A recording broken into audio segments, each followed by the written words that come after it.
ಇವತ್ತು ಮಹಾತ್ಮ ಗಾಂಧಿ ರಾಷ್ಟ್ರೀಯ ಗ್ರಾಮೀಣ ಉದ್ಯೋಗ ಯೋಜನೆ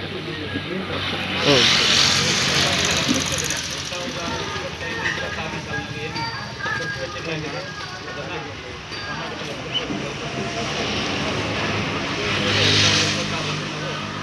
ಸಭೆ ಮಾಡ್ತಾ ಇದ್ದೀವಿ. ಸಾಮಾಜಿಕ ಲೆಕ್ಕಪತ್ರ ಅಂದರೆ ಏನು ಅರ್ಥ ಮಾಡ್ತೀವಿ.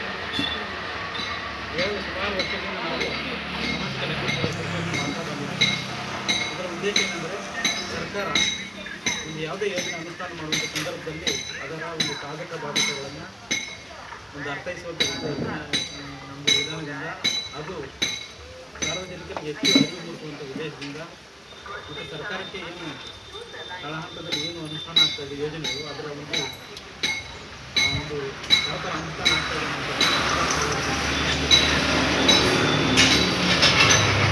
ನಾವು ಪ್ರಕರಣ 17/2 ಪ್ರತಿ ವರ್ಷವೂ ಸಹ ಈ ಸಾಮಾಜಿಕ ಲೆಕ್ಕಪತ್ರದ ಯೋಜನೆಗಳನ್ನು ಅದನ್ನು ಹೊರತುಪಡಿಸಬೇಕು. ಈಗಾಗಲೇ ನಮ್ಮ ಒಂದು ಪಂಚಾಯತಿನಲ್ಲಿ ಸುಮಾರು ನಾವು 5 ದಿನಗಳ ಕಾಲ ಲೆಕ್ಕಪತ್ರವನ್ನು ಮಾಡಿದ್ದೀವಿ. ಅದನ್ನು ವಿಧಾನಸಭೆಗಳನ್ನು ಪರಿಶೀಲನೆ ಮಾಡಿದ್ದೀವಿ. ಮನೆ ಮನೆ ಭೇಟಿ ಮಾಡಿ ಅವರ ಒಂದು ಆಕ್ಷೇಪಣೆ ಮೊದಲುಗಳನ್ನು ಸ್ವೀಕರಿಸಿಕೊಂಡಿದ್ದೀವಿ.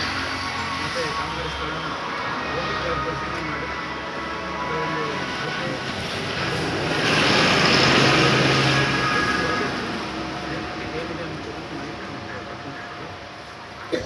ಪ್ರತ್ಯೇಕ ನಮಗೆ ಎಲ್ಲ ಪತ್ರಗಳನ್ನು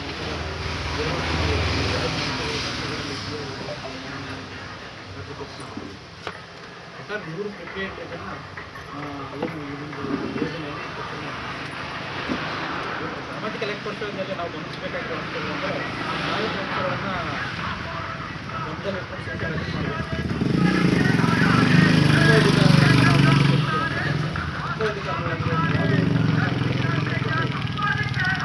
ಸರ್ಕಾರದಲ್ಲಿ ಇವತ್ತು ಆಧಾರದ ಮೇಲೆ ಸರ್ಕಾರದ ಯೋಜನೆಯನ್ನು ಅನುಷ್ಠಾನ ಮಾಡಬೇಕು. ಮೂಲಭೂತ ಹಕ್ಕುಗಳು ಅಂತ ಕೊಟ್ಟಿದೆ. ಮೂಲಭೂತ ಹಕ್ಕುಗಳಲ್ಲಿ ಏನೇನು ಹಕ್ಕುಗಳಿದೆ ಅಂತ ಯಾರು ಹೇಳ್ತೀರಾ? ಅದರಲ್ಲಿ ಮೂಲಭೂತ ಹಕ್ಕುಗಳು ಅಂತ ನಮಗೆ ಬೋಧನೆ ಮಾಡ್ತಾರೆ. ಅದರಲ್ಲಿ ಬಂಧುವಂಥ ಒಂದು ಹಕ್ಕು ಅನ್ನುವಂಥದ್ದು ನಮ್ಗೆ ಕೊಟ್ಟಿದೆ. ಆ ಒಂದು ಬಂಧುವಂಥ ಹಕ್ಕು ಆಧಾರದ ಮೇಲೆ ಎಲ್ಲ ನಿಯಮಗಳನ್ನು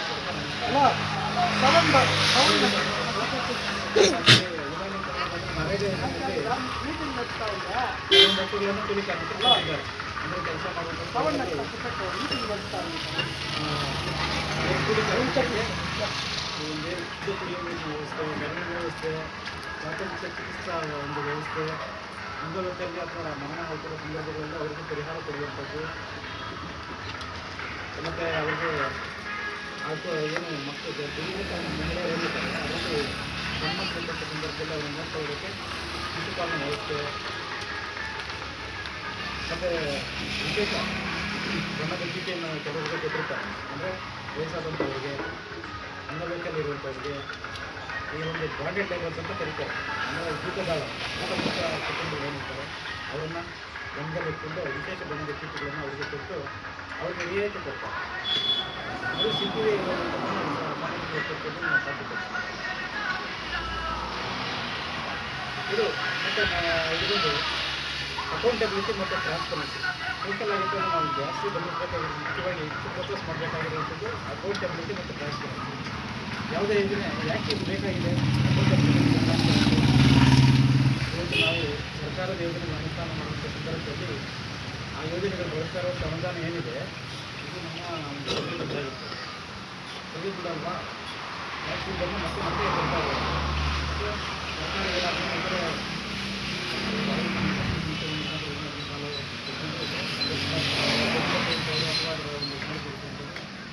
ಸಾರ್ವಜನಿಕರಾಗಿರ್ತಾರೆ. ಆ ಒಂದು ಕಾರಣಕ್ಕೆ ಅವ್ರು ಗೊತ್ತಾಗೋದು ಮತ್ತು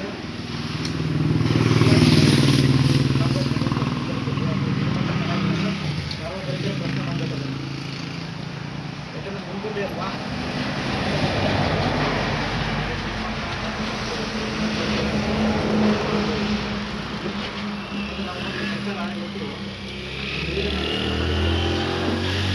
ಅಲ್ಲಿ ಬೋರ್ಡ್ ಅಂತ ಹಾಕಿರ್ತಾರೆ. ಬೋರ್ಡಲ್ಲಿ ನಿಮಗೆ ನೋಡಿದಂಗೆ ಈಗ ನಮಗೆ ಈಗ ಒಂದು ಕಾಮಗಾರಿ ಬರುತ್ತೆ.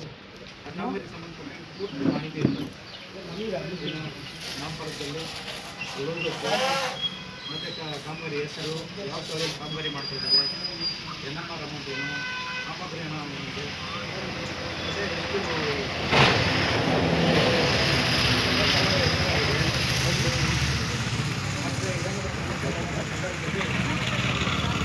ಯಾರು ಕಂಪ್ಲೇಂಟ್ ಮಾಡಬೇಕು, ಯಾರು ಮಾಹಿತಿ ಎಲ್ಲ ನೋಡ್ಬೋದು.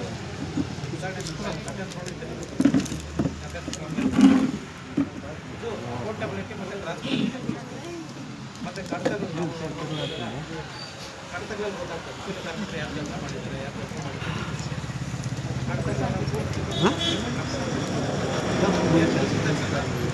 ಟ್ಯಾಕ್ಸಸ್ ಮಾಡಿದ್ದಾರ,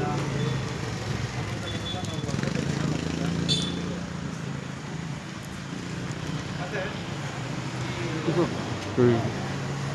ಮೂರನೇ ಪಾಯಿಂಟ್ ಬಂದು ಕಟ್ಟಕಡೆ ವ್ಯಕ್ತಿಗಳಿಗೆ ನಾವು ಅಂದರೆ ಎಂಪವರ್ಮೆಂಟ್ ಯಾಕೆ ಬೇಕಾಗಿದೆ ಇವತ್ತು? ಯಾಕಂದರೆ ಸರ್ಕಾರದ ವ್ಯವಸ್ಥೆ, ಸಮಾಜದ ವ್ಯವಸ್ಥೆಯಲ್ಲಿ ಬೇರು ಕೀಳು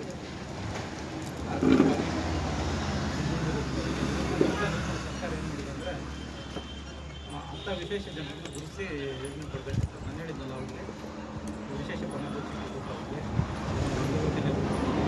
ಕೆಲವೊಂದು ರಿಯಾಯಿತಿ ಇತ್ತು, ವಯಸ್ಸಾಗಿರ್ತವ್ರಿಗೆ ರಿಯಾಯಿತಿ ಮತ್ತು ಅವ್ರಿಗೆ ಆದ್ಯತೆ ಕೊಡಬೇಕು. ಮೊದಲ ಆದ್ಯತೆ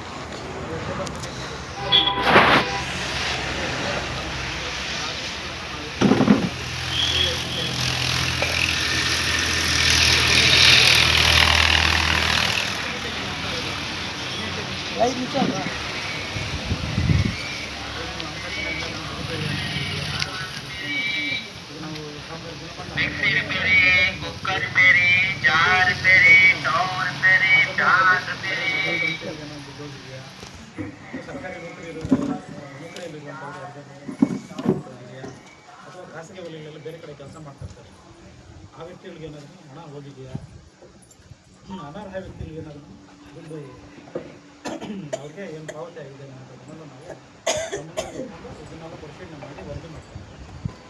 ಅದನ್ನು ಸಿಕ್ಕಂಥ ಸಂದರ್ಭದಲ್ಲಿ ನಾವು ಅದನ್ನು ವರದಿ ಮಾಡ್ತೀವಿ ಸರ್ಕಾರಕ್ಕೆ.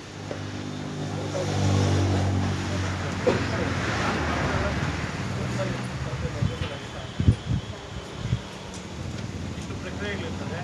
ಈಗಾಗಲೇ ನಾವು ನಿಮ್ಮ ಪಂಚಾಯತ್ನಲ್ಲಿ 5 ದಿನಗಳ ಕಾಲ ಪರಿಶೀಲನೆ ಮಾಡ್ತೀವಿ. ಏನೇನು ಇದೆ, ಏನೇನು ನೋಟಿಸಿದೆ, ಯಾವ ಥರ ಇದೆ ಅನ್ನೋದನ್ನು ಪೂರ್ತಿ ನಿಮಗೆ ತಿಳಿಸಿ